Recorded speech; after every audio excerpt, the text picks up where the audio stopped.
Selamat datang di channel Kitab Mawas Diri. Pada episode kali ini, kita akan membahas salah satu babak penting dalam sejarah Nusantara, yaitu kemelut yang mengguncang Kerajaan Besar Majapahit. Sebuah kerajaan yang pernah mencapai puncak kejayaan, namun akhirnya mengalami keretakan dan kehancuran.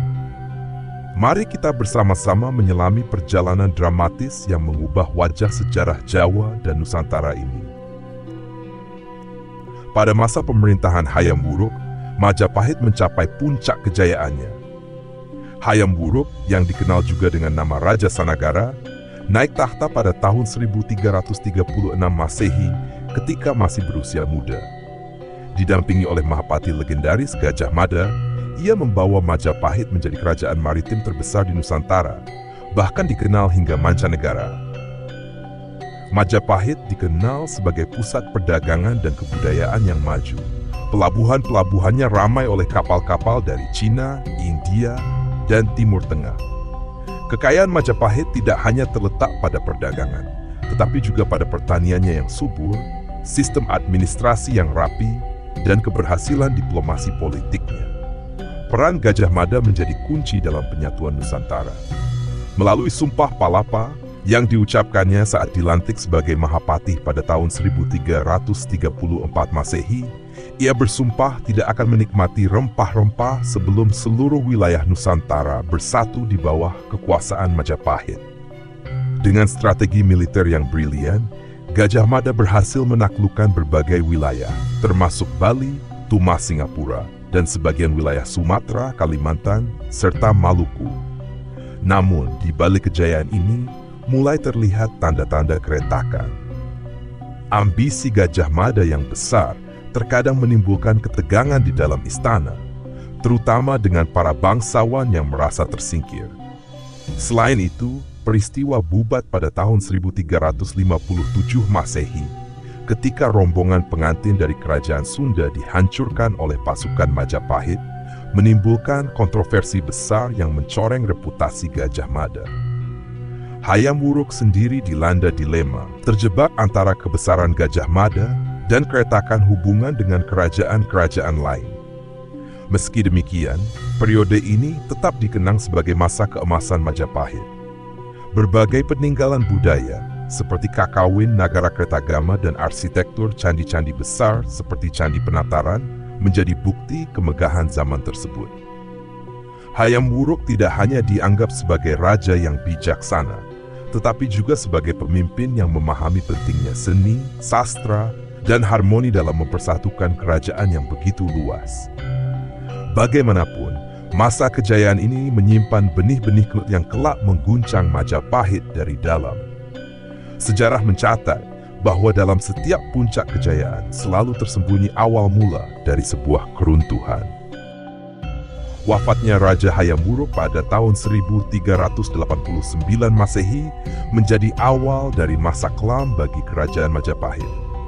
Hayam Wuruk yang memerintah selama lebih dari 50 tahun, meninggalkan kerajaan dalam keadaan tanpa pewaris takhta yang jelas.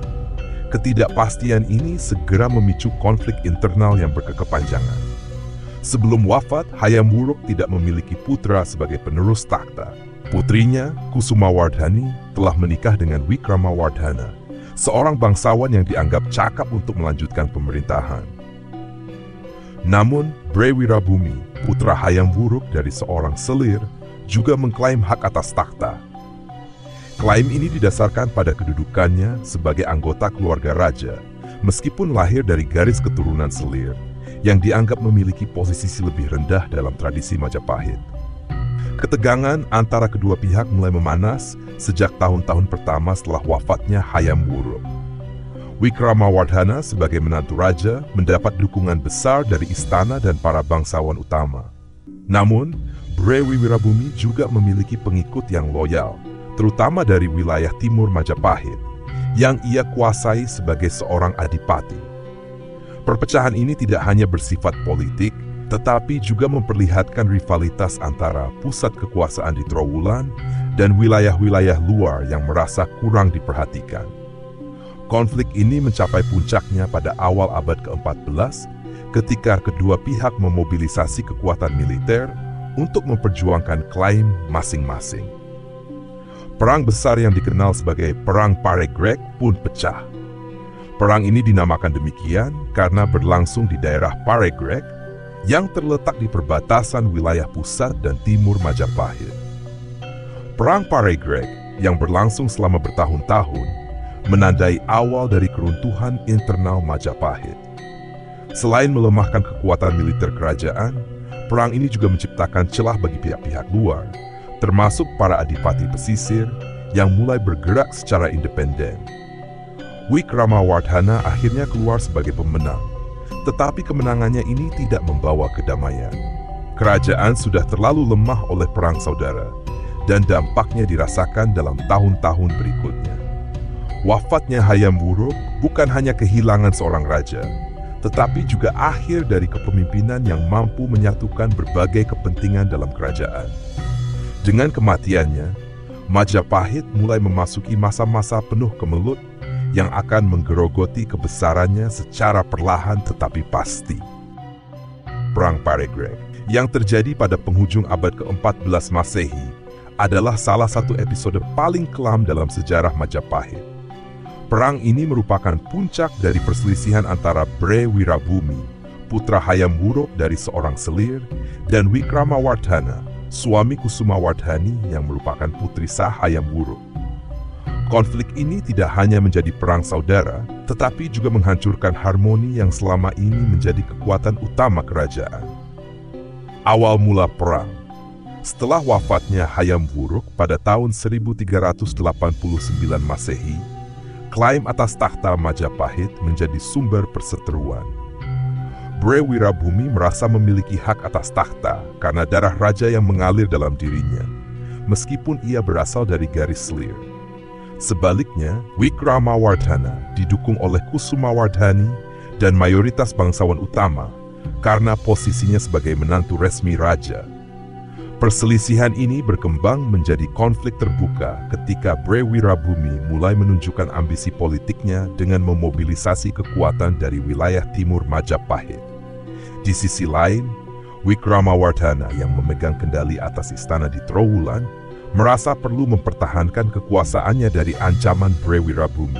Ketegangan yang memuncak akhirnya meledak menjadi perang besar pada awal dekade terakhir abad ke-14. Perang Paregreg adalah perang saudara yang melibatkan strategi dan taktik militer yang kompleks. Pasukan Bre Wirabumi dikenal karena keberaniannya, terutama karena dukungan dari wilayah timur yang memiliki tradisi maritim dan militer yang kuat. Namun, pasukan Wikramawardhana lebih terorganisir dan mendapat dukungan logistik dari pusat kerajaan di Trowulan. Perang ini berlangsung selama beberapa tahun, dengan kedua pihak mengalami kemenangan dan kekalahan di berbagai medan. Salah satu pertempuran terbesar terjadi di daerah Paregreg, sebuah wilayah strategis yang menjadi titik pertemuan antara pasukan dari pusat dan timur. Pertempuran ini tidak hanya menimbulkan korban jiwa yang besar, tetapi juga menghancurkan desa-desa dan infrastruktur di sekitarnya, yang melemahkan perekonomian kerajaan. Akhir dari perang dan kekalahan Bre Wirabumi pada akhirnya Wikramawardhana berhasil mengalahkan Bre Wirabumi setelah serangkaian pertempuran sengit. Kekalahan Bre Wirabumi terjadi bukan hanya karena keunggulan pasukan Wikramawardhana, tetapi juga akibat pengkhianatan dari beberapa adipati timur yang mulai kehilangan kepercayaan pada Bre Wirabumi. Bre Wirabumi ditangkap dan akhirnya dieksekusi, menandai berakhirnya perang saudara ini. Namun, kemenangan Wikramawardhana datang dengan harga yang sangat mahal. Perang Paregreg telah menghancurkan stabilitas politik Majapahit, melemahkan kekuatan militer, dan menimbulkan luka yang dalam di antara keluarga kerajaan. Banyak adipati yang merasa kecewa dan mulai bergerak secara independen, terutama di wilayah pesisir utara, di mana pengaruh Islam mulai berkembang.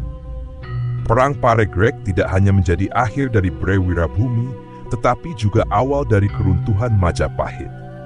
Perpecahan internal ini membuka jalan bagi kekuatan baru, terutama kerajaan-kerajaan Islam seperti Demak yang kelak akan menggantikan Majapahit sebagai penguasa di Nusantara. Sejarah mencatat bahwa perang saudara ini adalah salah satu penyebab utama melemahnya Majapahit hingga akhirnya runtuh pada abad ke-16 Masehi. Setelah berakhirnya Perang Paregreg, kekuasaan pusat di Trowulan semakin melemah. Kemenangan Wikramawardhana atas Bre Wirabumi tidak mampu memulihkan stabilitas kerajaan. Sebaliknya, perang saudara ini meninggalkan luka mendalam dan mempercepat perpecahan internal di tubuh Majapahit. Banyak adipati di wilayah-wilayah luar yang mulai mempertanyakan otoritas istana Trowulan, melemahnya kekuasaan pusat.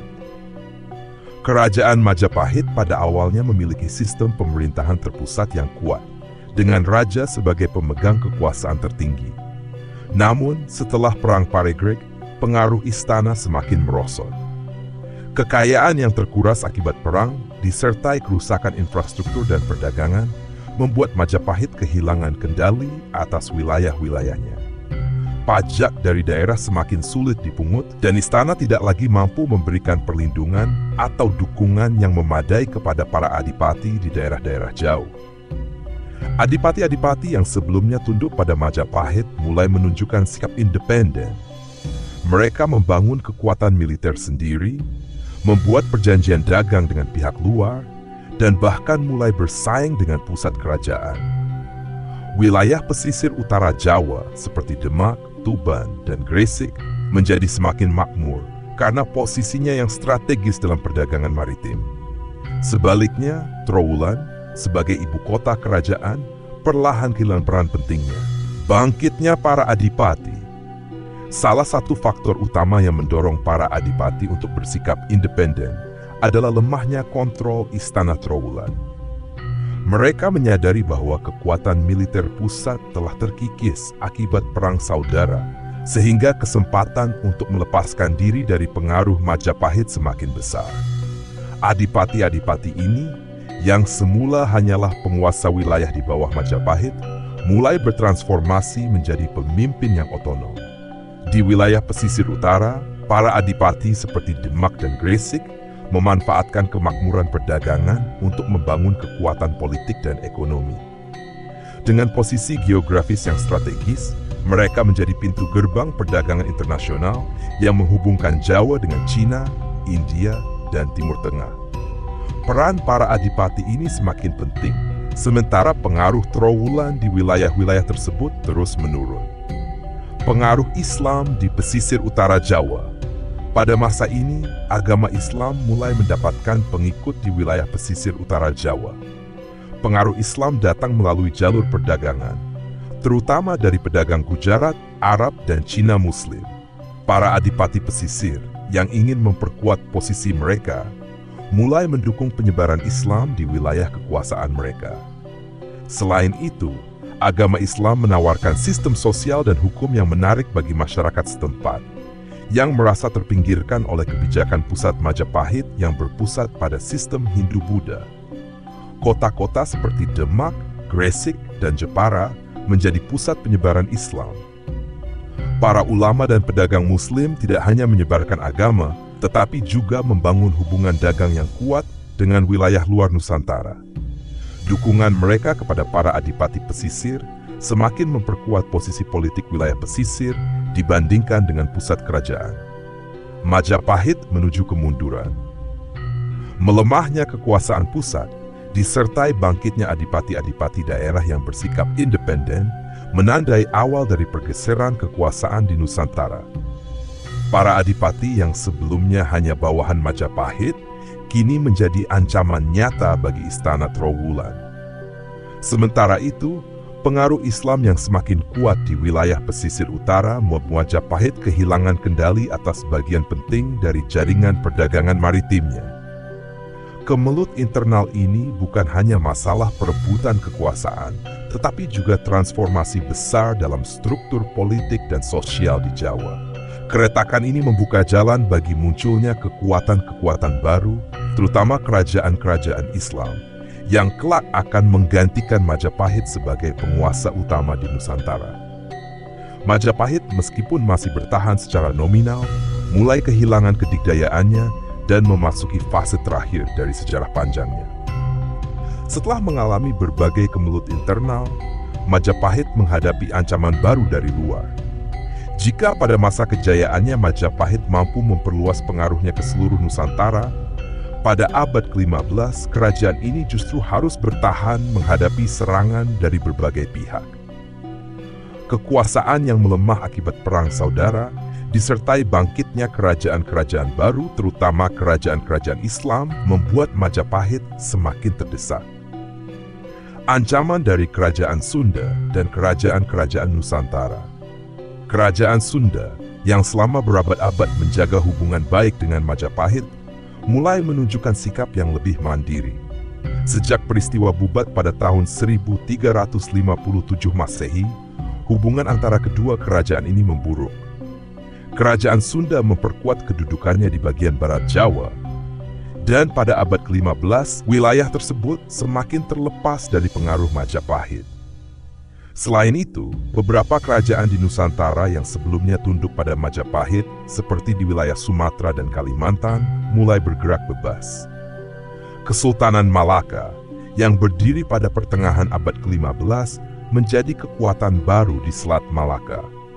Sebagai pusat perdagangan maritim yang besar, Malaka tidak hanya mengakhiri dominasi Majapahit di jalur perdagangan internasional, tetapi juga menyebarkan pengaruh Islam ke wilayah-wilayah lain. Bangkitnya kerajaan-kerajaan Islam.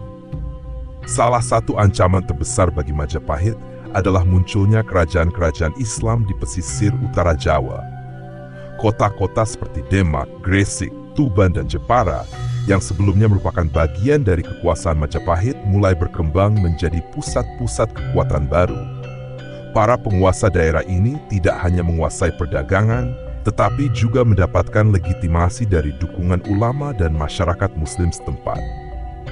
Kesultanan Demak yang didirikan pada akhir abad ke-15 menjadi simbol kebangkitan kerajaan Islam di Jawa.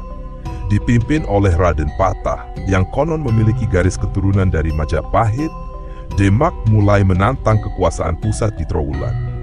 Dengan kekuatan militer dan pengaruhnya yang terus tumbuh, Demak menjadi ancaman nyata bagi keberadaan Majapahit. Tahun 1500 Masehi, titik balik Majapahit. Pada tahun 1100 Masehi, Majapahit berada di ambang kehancuran. Wilayah penting di pesisir utara Jawa seperti Demak dan Gresik telah sepenuhnya terlepas dari kekuasaan pusat. Perdagangan internasional yang dulu menjadi sumber kekayaan Majapahit kini dikuasai oleh kerajaan-kerajaan Islam.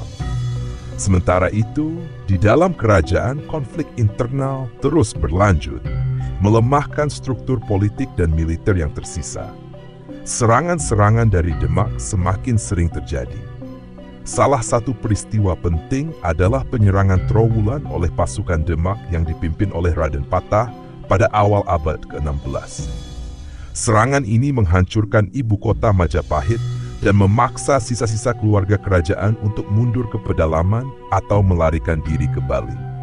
Kemunduran Majapahit. Pada masa ini, Majapahit tidak lagi menjadi kekuatan besar seperti sebelumnya. Pengaruhnya hanya terbatas di wilayah-wilayah kecil yang tersisa, sementara kekuatan politik dan ekonominya telah hancur. Kemunculan kerajaan-kerajaan Islam yang kuat, seperti Demak dan Malaka, menandai perubahan besar dalam lanskap politik Nusantara. Majapahit, yang pernah menjadi pusat peradaban di Asia Tenggara, kini hanya menjadi bayang-bayang masa lalunya. Kemunduran ini tidak hanya disebabkan oleh serangan dari luar, tetapi juga karena ketidakmampuan kerajaan untuk mengatasi konflik internal dan menyesuaikan diri dengan perubahan zaman. Sejarah mencatat bahwa tahun 1500 Masehi menjadi titik balik, di mana Majapahit kehilangan hampir seluruh kekuatan dan pengaruhnya, membuka jalan bagi kebangkitan kekuatan baru yang dipimpin oleh kerajaan-kerajaan Islam. Di tengah semakin melemahnya kekuasaan pusat Majapahit, ancaman terbesar justru muncul dari dalam istana sendiri. Perpecahan di antara keluarga kerajaan dan para pembesar istana menciptakan atmosfer penuh intrik dan pengkhianatan. Loyalitas yang rapuh, ambisi pribadi, dan lemahnya kepemimpinan membuat istana menjadi medan persaingan antar pihak yang ingin merebut kendali atas kerajaan. Pengkhianatan demi pengkhianatan akhirnya menggerogoti stabilitas politik Majapahit hingga ke intinya. Perpecahan di dalam keluarga kerajaan. Keluarga kerajaan Majapahit pada masa-masa akhir tidak lagi memiliki figur pemimpin yang kuat seperti Hayam Wuruk atau Gajah Mada. Setelah Perang Paregreg, hubungan antara berbagai cabang keluarga kerajaan semakin renggang. Beberapa anggota keluarga merasa tersisih, sementara yang lain mencoba memperkuat kedudukan mereka dengan membangun aliansi politik di luar istana. Bre Kertabhumi, salah satu tokoh penting di akhir sejarah Majapahit, adalah contoh bagaimana konflik internal keluarga kerajaan membawa kehancuran. Beberapa sumber menyebutkan bahwa Bre Kertabhumi naik takhta dengan cara menggulingkan penguasa sebelumnya, Bre Pandan Salas. Kudeta ini tidak hanya memicu perpecahan lebih lanjut, tetapi juga memperburuk posisi Majapahit yang sudah lemah. Intrik dan perebutan kekuasaan. Di dalam istana, para pembesar kerajaan yang seharusnya mendukung kestabilan pemerintahan malah sibuk memanfaatkan kekacauan untuk kepentingan pribadi. Banyak di antara mereka yang mulai bersekutu dengan para adipati atau bahkan kerajaan-kerajaan Islam di pesisir untuk mendapatkan keuntungan politik. Pengkhianatan menjadi hal yang lumrah, di mana mereka yang sebelumnya setia kepada raja tiba-tiba balik melawan demi kepentingan mereka sendiri. Salah satu peristiwa penting yang mencerminkan pengkhianatan dalam istana adalah ketika beberapa pejabat tinggi kerajaan membantu pasukan Demak dalam menyerang Trowulan. Dukungan dari dalam ini mempermudah upaya Demak untuk melemahkan kekuatan Majapahit. Intrik ini menjadi bukti nyata bahwa istana tidak lagi menjadi pusat kekuasaan yang solid, melainkan menjadi sarang ambisi pribadi yang merugikan kerajaan. Akibat pengkhianatan terhadap stabilitas politik. Pengkhianatan yang terus-menerus melemahkan fondasi politik Majapahit. Kepercayaan antara raja, keluarga kerajaan, dan para pembesar istana hancur. Raja tidak lagi memiliki otoritas penuh untuk mengendalikan kerajaan, sementara para adipati dan pejabat di luar istana mulai bersikap independen.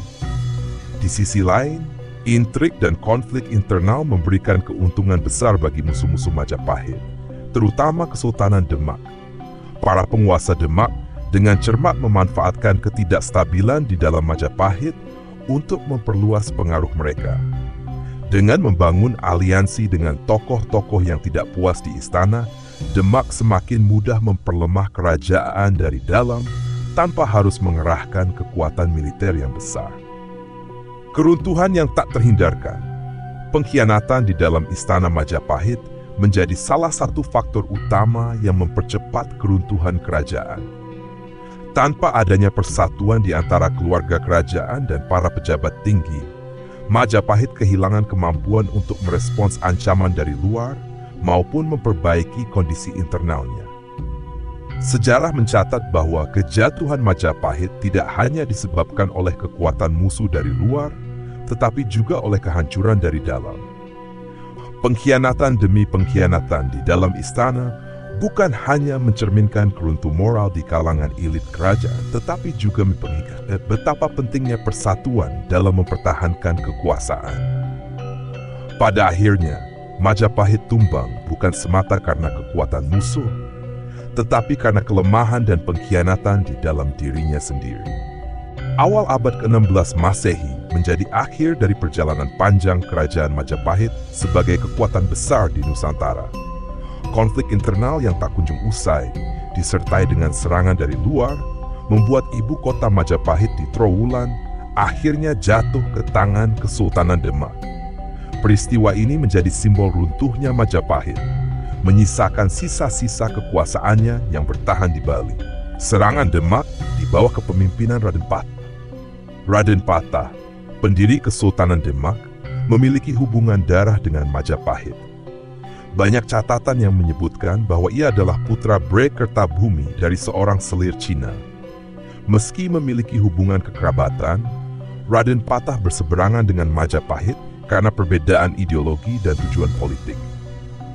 Demak yang tumbuh sebagai kekuatan baru di pesisir utara Jawa memanfaatkan kelemahan Majapahit untuk memperluas pengaruhnya. Dengan dukungan para adipati pesisir dan kekuatan militer yang kuat, Raden Patah melancarkan serangkaian serang hadap Majapahit. Serangan ini mencapai puncaknya pada awal abad ke-16, ketika pasukan Demak menyerbu Trowulan, ibu kota kerajaan. Kejatuhan Trowulan pada tahun 1510 Masehi. Trowulan yang dulu merupakan pusat kemegahan Majapahit, pada masa itu telah kehilangan banyak daya tariknya. Infrastruktur kerajaan hancur akibat perang saudara dan lemahnya kepemimpinan. Ketika pasukan Demak menyerbu, pertahanan Majapahit tidak mampu mendekuatan musuh. Pada tahun 1510 Masehi, Trowulan jatuh ke tangan pasukan Demak. Penyerangan ini bukan hanya menandai kehancuran ibu kota, tetapi juga penghancuran simbol-simbol kejayaan Majapahit. Istana, pura, dan bangunan-bangunan penting dihancurkan atau dijarah. Banyak anggota keluarga kerajaan melarikan diri ke pedalaman, sementara sebagian lainnya menyerah atau ditawan oleh pasukan Demak.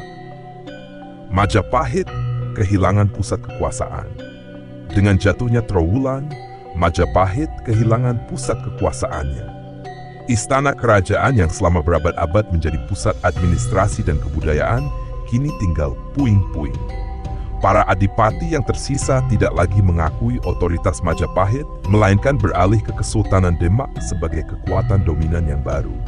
Namun meski secara politis Majapahit telah runtuh, masih ada sisa-sisa loyalis yang menolak tunduk pada Demak.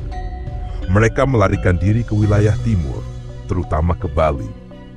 Di sana, budaya dan tradisi Hindu-Buddha Majapahit terus dipertahankan, menjadikan Bali sebagai penerus warisan budaya Majapahit hingga hari ini.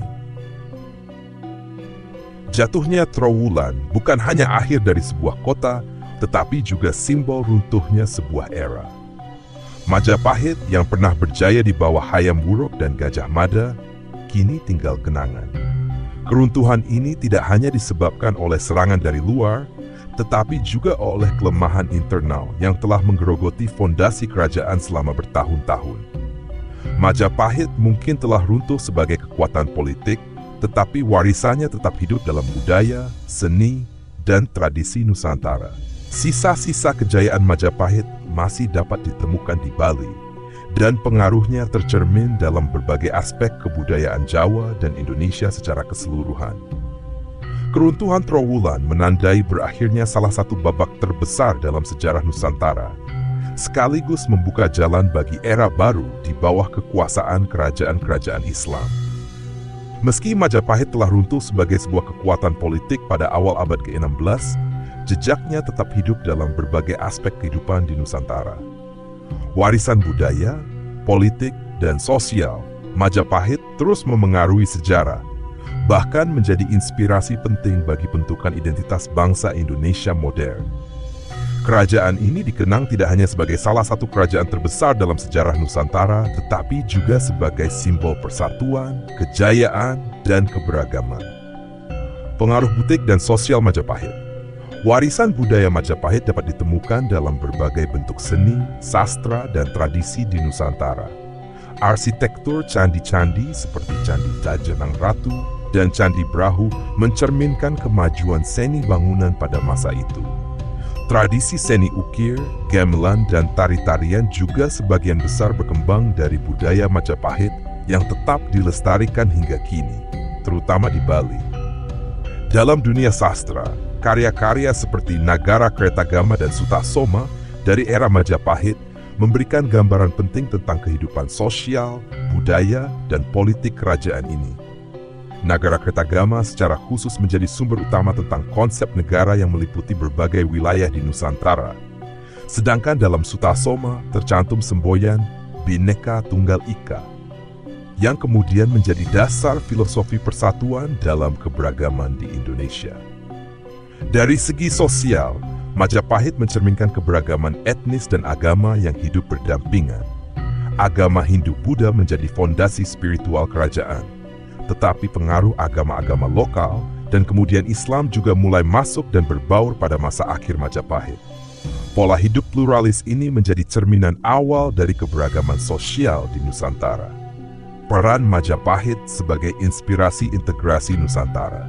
Majapahit dikenang sebagai kerajaan pertama yang berhasil menyatukan wilayah Nusantara dalam satu kesatuan politik, meskipun banyak di antaranya bersifat simbolis.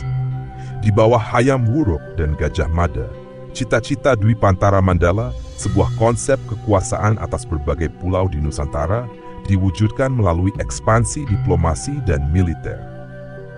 Sumpah Palapa yang diucapkan oleh Gajah Mada menjadi simbol semangat persatuan dan integrasi. Meskipun realitas sejarah menunjukkan bahwa kekuasaan Majapahit atas Nusantara lebih banyak berbasis pada aliansi dan pengaruh daripada kontrol langsung, gagasan tersebut tetap menjadi inspirasi besar bagi para pemimpin di masa-masa berikutnya.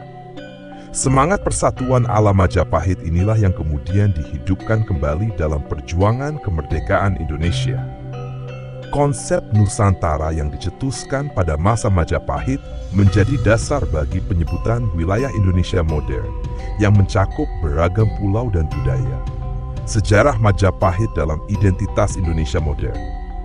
Dalam sejarah modern, Majapahit memiliki tempat istimewa sebagai simbol kebanggaan nasional. Peninggalannya mulai dari karya sastra, arsitektur, hingga konsep geopolitik telah menginspirasi pemimpin-pemimpin Indonesia dalam membangun negara yang berlandaskan semangat persatuan dalam keberagaman. Semboyan Bhinneka Tunggal Ika yang diambil dari Sutasoma diadopsi sebagai moto negara Indonesia. Gagasan ini mencerminkan bagaimana masyarakat Majapahit dapat hidup dalam harmoni meskipun terdiri dari berbagai kelompok etnis dan agama. Filosofi ini relevan dalam menjaga persatuan Indonesia yang memiliki keberagaman luar biasa.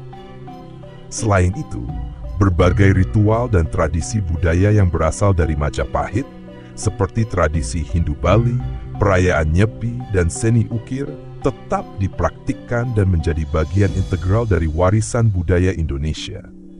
Bahkan pada masa sekarang, simbol-simbol Majapahit sering digunakan dalam seni dan politik untuk membangkitkan semangat nasionalisme. Warisan abadi Majapahit. Majapahit tidak hanya meninggalkan jejak berupa situs arkeologi atau catatan sejarah, tetapi juga gagasan-gagasan besar yang terus hidup. Pengaruhnya terasa dalam cara masyarakat Indonesia memahami keberagaman, persatuan, dan kebanggaan terhadap sejarah masa lalu. Meski kerajaan ini runtuh, nilai-nilai yang diwariskan Majapahit menjadi fondasi penting dalam membangun integrasi Nusantara.